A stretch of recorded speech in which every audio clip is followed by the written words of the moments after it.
Fala galera, bem-vindos a mais um vídeo aqui do canal Coração Rubro-Negro. E galera, quando a gente pensa que vai ficar tudo bem no Flamengo, que as coisas vão voltar ao normal, que os problemas já foram resolvidos, aí vem uma bomba de novo aí, o Gerson agredindo o Varela no treino, né galera? Com um soco que tem até suspeita de fratura, galera. Pode até deixar o Varela fora das partidas, né? E galera, vou trazer para vocês aqui a galera da ESPN Brasil falando sobre esse episódio, contando tudo o que aconteceu e também as possíveis penas aí para os jogadores, né? Quero pedir a você que ainda não é inscrito no canal, que se inscreva no canal, beleza? Deixe seu like no vídeo, isso é muito importante. E também ative o sino da notificação para não perder nenhuma notícia do Mengão, galera, que a bruxa tá solta no Flamengo, galera. Essa é a verdade, né? Bora torcer aí para que tudo se resolva e que não respingue aí no jogo de quinta-feira, para que o Flamengo faça um bom jogo e passe de fase na Copa do Brasil, né galera? Então, bora ver o vídeo de hoje. É o que eu falo, pode chocar, só não pode surpreender. O atacante, o centroavante, grande ídolo, quase chegou às vias de fato com o vice-presidente dentro do vestiário. Foi mesmo. O preparador físico acertou um soco na cara do outro atacante, do Pedro. O Gerson hoje acertou um soco em cheio no rosto do Varela, pegando ali até uma suspeita de fratura, é isso? De fratura, sim, tamanha força do soco. Tá descobrindo um novo esporte, então, a gente pode ficar chocado. Desculpa, houve trocação? Não, foi um soco só. Foi um soco só e fraturou? Até para te explicar uma disputa de treino. O que aconteceu? E até para trazer um pano de fundo da briga. Desde aquele episódio do soco do preparador, que se questionava muito o ambiente no Flamengo, a relação do Sampaoli, da comissão do Sampaoli com o jogador. Tem uma divisão muito clara, né? Tem os jogadores que têm uma relação profissional ok e cordial com o Sampaoli, no caso de Gerson, de Gabriel, de Felipe Luiz até, de Davi Luiz, das lideranças. Foram até alguns dos motivos utilizados para sustentar o Sampaoli quando daquele imbróglio. E tem uma ala do grupo que não fala a mesma língua, que é o Rodrigo Caio, o Pablo, o Varela, que foi a turma que o Sampaoli chegou e virou e falou: vocês não estão nos planos, vai jogar quando não tiver mais opção. Então, tem muito clara essa divisão. E tem uma divisão também de quem acha que o grupo está correndo, quem acha que o grupo não está correndo. E foi uma disputa de bola do Gerson com o Varela. O Varela achou que o Gerson chegou forte demais e ficou reclamando para alguns companheiros. De longe, o Gerson naquela, tipo, o que foi? O que esse cara tá falando? Aquela coisa meio, o que foi aí? E aí começaram a discutir, o Varela veio até o Gerson, foi aquela discussão, só que não ficou só aquele jogo de empurra. Entrou um soco ali, bem forte, uma suspeita de fratura, o treino parou. Mas é aquilo, Zé, choca, é chocante, não é o comportamento que ninguém espera. Mas quando começa a pipocar esse tipo de notícia toda semana, você não se surpreende mais. Essa diretoria, esse grupo, passou quando entra na... né? Eu sempre falo isso, esse grupo quando entra na diretoria, no comando do Flamengo, lá em 2013, ainda pelo nome do Bandeira, o Landim já fazia parte, tal, eles se pautavam muito, eles se orgulhavam de se pautar pelo livro do Ferran Soriano, que dizia que a bola não entra por acaso. E a bola também não deixa de entrar por acaso. O Flamengo pode sustentar uma vantagem amanhã, o Flamengo pode, quem sabe, segurar um empate, o Flamengo pode até vencer pela qualidade que tem, joga no Maracanã, torcida. Agora, o Flamengo cumpre um roteiro de tragédia. O modus operandi do Flamengo hoje é um modo de absoluta bagunça. Não tem comando. Você precisa entender por que o ambiente é tão permissivo para alguém se achar à vontade de dar um soco no rosto do companheiro. E aí não tem se a discussão foi mais áspera, o ambiente está insalubre. O ambiente está tóxico. Isso não pode ser algo como, normal, uma discussão de treino. Discussão de treino é você pegar o companheiro, para discutir, não, calma aí, vamos lá, isso aqui treino tem que ser puxado, pesado. Agora é uma discussão no vestiário, é um soco do preparador, é um soco do volante, uma das lideranças, um dos pilares do time, principalmente para o treinador Sampaoli, que já trabalhou com ele no lateral. Então tá insalubre. Mas quem está promovendo esse ambiente insalubre? Quem promove o ambiente insalubre? Quem promove o ambiente insalubre, eu diria que é muito mais quem não controla para que o ambiente seja salubre. Falta comando, William. Falta comando. A frase do Pascoalzinho lá em casa que falta pão, todo mundo grita e ninguém tem razão. Está faltando comando aqui quando você tenta... ou está faltando o comando do treinador aqui? Onde é? Eu acho que está faltando primeiro. O Sampaoli ainda está tateando. O ambiente não é confortável para ele depois do que aconteceu com o preparador físico, que era homem de confiança dele, o que acontece com ele também no dia a dia com os jogadores. Quem tem que chegar mais junto? É supervisor? É gerente? É diretor? É o vice de futebol que quer centralizar tudo?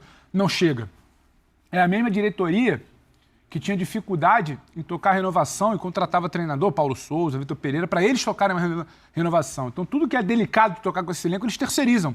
Então, falta comando. Então, nessa terra sem lei, onde todo mundo grita, todo mundo manda, jogadores são muito grandes e se acham até donos do clube muitas vezes, acaba ficando propício para esse tipo de ação. Então, quando a gente fala aqui que não há projeto esportivo, que se a coisa fosse organizada, com 1 bilhão em caixa, com o elenco que tem era para decolar e não decola por conta desse ambiente, tá aí, tá gritando agora.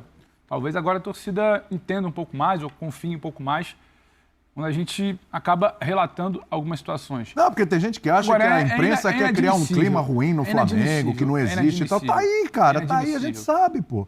A gente sabe. O Pedro Henrique Torre tá com a gente, tá aí já no ponto, Marcelo? Tá com a gente? Vamos com ele então, porque assim, eu poderia falar. Não, é bom que ele tá na Gávea. Não, se tivesse na porta do Ninho, sobrava ele pra ele. Eu poderia falar assim, Pedro Henrique Torre, nosso setorista do Flamengo. Mas como ele cobre o Flamengo, Pedro Henrique Torre, nosso correspondente de guerra, a partir de agora, aqui no nosso F90. O Pedro é da época que falavam tipo Bagdá. Aqui tá tipo Bagdá. É, tá Bagdá, e tá no pique de Bagdá aí, ô Pedrão? Tudo bem, William? Um abraço para você, abraço aos amigos aí. Cada dia tá explodindo uma mina no Ninho do Urubu, na Gávea, enfim, tá complicado esse ambiente aqui. O Gabigol chegou a dizer uma época aí, há pouco tempo até, que o Flamengo não é Big Brother, mas parece que não é mesmo, porque Big Brother, a agressão dá em expulsão, né? Resulta em expulsão. Então fica complicado aí pra gente saber o que vai acontecer. E é curioso mesmo que vocês estavam falando aí, o Marcos Braz, chamei o Marcos Braz na Zona Mista no último domingo, ele veio falar e aí ele perguntou, não acredito que o ambiente está complicado, acho que não acredito nisso, que está saindo e nada nesse sentido. Mas o que a gente conversa, o que a gente sabe é que o ambiente está pesado sim, a questão de jogadores parte insatisfeita com o Sampaoli, uns jogadores insatisfeitos até com outros, enfim, houve uma divisão também na questão do caso Pedro. E isso tudo vai trazendo, vai acumulando, vai resultando nas atuações em campo, em eliminações como a que houve na última semana, e todo esse peso da temporada resulta nesse dia a dia, e quando você acaba nessa falta de comando, acontece isso daí, que aconteceu mais uma vez nessa terça-feira. Primeiro os companheiros do GE deram a informação, essa troca de soco, catira e papo e tudo mais, não dá nem para dizer troca de soco, né? Porque foi um soco lá do Gerson com o Varela, mais uma discussão mais áspera ali entre os dois, e aí o Gerson acertou um soco em cheio na cara do Varela. O Varela agora está com suspeita de fratura, não se sabe se vai ter alguma condição de jogo amanhã, e aí agrava o fato de que o Wesley está suspenso, e o Mateuzinho não joga desde março. Foi relacionado pela primeira vez contra o Olímpia no jogo de ida no Maracanã, mas não joga desde março. Então, para a lateral direita ali, fica uma situação mais complicada. Como é que vai ser o padrão do Flamengo agora? Vai ser aquela multa de 5% do salário padrão em cada um? Vão tirar os dois do jogo? A punição? Como é que vai ser? Como é que vai fazer o Flamengo nesse sentido? Como é que vai apaziguar os ânimos do Ninho do Urubu depois da tentativa de ontem com Pedro, Sampaoli, 16 dias depois? O Pedro esperava minimamente uma mensagenzinha do Sampaoli, um WhatsApp, um aceno, logo no dia seguinte da agressão, não veio 16 dias depois, e esse timing do Flamengo está bem equivocado, né? Então, essa demora, talvez, do próprio Sampaoli, de comando, do Marcos Braz e tudo mais, vai gerando esse ambiente muito pesado. Tá todo mundo com o olho arregalado no Ninho do Urubu, prendendo a respiração, porque isso traz mais peso para a partida de amanhã. O Flamengo saiu de Porto Alegre com 2-0 nas costas, parecendo que ia engrenar na temporada com uma grande atuação, e tudo chacoalhou de lá para cá, não precisava dessa bomba de hoje na véspera do confronto. A gente está apurando mais informações aqui, certo é que os dois saíram do treinamento de forma um pouquinho mais cedo, foi na reta final do treino ali, eles saíram um pouco mais cedo e estão esperando agora que vai ser a diretoria reunida agora para saber qual vai ser a determinação para Varela, que está com a suspeita de fratura no nariz, e o Gerson também, que foi o agressor da vez. Um que separou a briga da outra vez, tentou afastar, no caso, o agressor, agora foi o agressor da vez. Então isso mostra muito bem como é que o radar do Flamengo está completamente perdido nesse momento da temporada. O Zé tem uma perguntinha para você, Pedro. Vocês já imaginaram, rapidinho, já imaginou amanhã, Flamengo e Grêmio, entra o Varela com uma proteção aqui, aquela máscara, protegendo aqui, e o Gerson jogando ali no meio, os dois, gente sabendo o que aconteceu. Ela fala, por que o cara tá usando? Não, porque o cara que tá jogando ali no meio quebrou o nariz dele. Quebrou entre aspas, né? Força de expressão, né? Arrebentou o nariz dele no dia anterior. E o cara tá jogando também, não foi punido. Cara, olha que situação mais absurda pode acontecer amanhã. Porque, é o que lembrou o Pedro, não tem o Wesley, Mateuzinho não joga de longa data, era o Varela. E o Gerson? Tinha que ter punição também, né? Porque se o Pedro foi punido por tomar uma porrada no queixo, o Gerson tem que tomar punição dele Gerson também. troca socos, na verdade, o Gerson só dá o soco. A informação que a gente tem é que não teve a troca de soco. Ele troca, foi lá... Foi trocação. O Pedro traz a informação, e até para esclarecer, não teve a troca de soco, mas não é também que o Varela não tenha feito nada. O Varela que sai, que vai em direção ao Gerson para confusão. E aí o Gerson reage e dá o soco nele. Então ali tem duas pessoas brigando. Então acho que a punição não passaria só pelo soco do Gerson, mas também pela confusão provocada. Porque parece que quem buscou foi o Varela, né? Quem buscou ele buscou ali, o contato quem chegou, e o contato veio? Buscou o contato veio que veio. Veio que veio. Mas fala aí, Zé. Boa tarde, Bubu, boa tarde, William. Bem-vindo, né? Bem-vindo. Obrigado. Boa tarde, Pedro. Mandar um abraço pro meu irmão Nariz, que está lá na Alemanha nos assistindo. Boa tarde, Pedro. Eu queria só perguntar uma coisa, né? Porque acho que você já falou sobre a punição, nós iremos assistir, né? Nós iremos ver o que vai acontecer. Normalmente, esse tipo de coisa você não pode ter 2 pesos, 2 medidas, porque senão o recado que você passa para o grupo é que você trabalha com diferenças dentro do elenco. E neste momento é o que o Flamengo não pode fazer. Mas a minha pergunta é o seguinte, eu acho assim, o Braz não adianta mais nada. O Sampaoli não tem controle de nada. Nem fez. Né? Os jogadores, me parece que o clima não é muito amigável. Queria saber de você, Pedro, quando que o Landim vai aparecer no CT do Flamengo para colocar ordem na casa? Porque nesses casos, com todas essas confusões, a única pessoa que pode acabar com tudo isso é o Landim. E quando o Landim chegar até o CT, se caso ele apareça, a mão tem que ser pesada.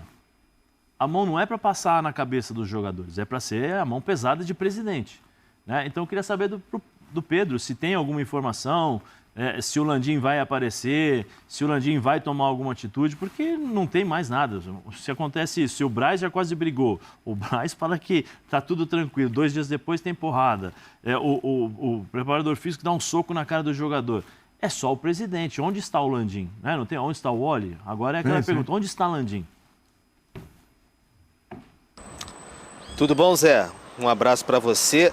O Landim não tem tanta frequência assim no Ninho do Urubu, não. Mas recentemente, agora não estou lembrando exatamente se foi semana passada ou semana retrasada, ele esteve até no Ninho do Urubu para uma conversa lá com os pares, com o vice-presidente de futebol, Marcos Braz, também com o Sampaoli, enfim, com todos que estavam por lá. Para tomar pé do dia a dia do Ninho do Urubu. Ele é bem diferente, por exemplo, do seu antecessor, o Eduardo Bandeira de Melo, que frequentava bastante as atividades do Ninho do Urubu, acompanhava treinamentos e tudo mais. O Landim não tem muito esse perfil, mas o Landim, por mais que se fale, tudo passa por ele. Tudo que acontece no Flamengo, as decisões maiores, passa mesmo pelo Landim. Tanto que a escolha do Sampaoli passou muito pelo Landim, principalmente pelo Landim, e essa manutenção recente agora do Sampaoli passa muito pelo presidente Rodolfo Landim. Então, não sei se vai acontecer uma visita do Landim, mas ele está controlando certamente tudo de longe, em contato com o Marcos Braz nesse momento, para saber qual vai ser o peso dessa punição aí em relação a Gerson e também ao Varela. Vocês têm razão quando vocês comentam em relação ao Varela, porque se ele partiu para cima do Gerson, e por mais que tenha recebido um soco, ele causou também ali, participou de toda a confusão. Então o Landim tem peso assim nessas decisões. Até muita gente critica ele por ser muito centralizador de decisões no Ninho do Urubu, embora não goste de aparecer, não goste de dar entrevistas, não goste de ser aberto a questionamentos assim da imprensa. Ele tem peso nas decisões, sim, e o Marcos Braz, que é um grande trunfo político dele nesse governo de coalizão que ele tem, está sempre bem alinhado ali com o Landim em relação as suas decisões. Tem a força também no departamento de futebol, o Marcos Braz, obviamente, por ser o vice-presidente, mas está sempre muito bem alinhado com o presidente Rodolfo Landim. Bom, galera, tá aí, você viu aí, você curtiu as explicações aí da galera da ESPN Brasil, falando sobre esse episódio lamentável aí no Flamengo, né? A agressão do Gerson no Varela, né? Então, galera, a bruxa tá solta no Flamengo e realmente ali existe um racha entre os jogadores, né? Uns jogadores que apoiam o Sampaoli e outros jogadores que querem a saída dele. Então, sempre vai ter essa confusão aí enquanto durar esse embate aí, quem quer e quem não quer, né? Então, a gente ainda vai ver cenas lamentáveis, né? Eu acredito que, infelizmente, essa novela ainda vai longe no Flamengo, né? A gente torce aí mais uma vez para que tudo se acerte, que dê tudo certo, que o Mengão volte a ter equilíbrio, né? Equilíbrio psicológico, equilíbrio em campo e volte a ser aquela equipe que dava alegria ao seu torcedor, né? Então, galera, vou ficando por aqui. Pedir a você mais uma vez que ainda não é inscrito no canal, que se inscreva no canal e também deixe o seu like no vídeo, porque isso é muito importante para o nosso crescimento.